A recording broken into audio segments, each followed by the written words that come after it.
বিক্ষোভ করে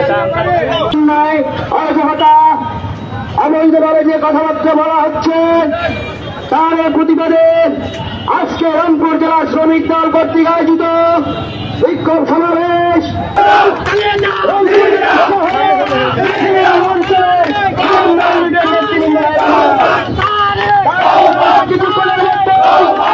আপনারা জানেন যে 24শে গণ অভ্যর্থনের যে প্রেক্ষাপটে আওয়ামী লীগ হাসিনাকে বিতাড়িত করে বাংলাদেশ থেকে আজকে গত 16টা বছর এই জাতীয়তাবাদী দল বিএনপি রাজপথে ছিল, আন্দোলন সংগ্রামে ছিল, কিন্তু কিছু কুচক্রী কিছু মহল যারা বিএনপির এই গণজোয়ারকে রুখতে বিভিন্ন রকমভাবে মিডিয়া টোল অপপ্রচার শুরু করছে।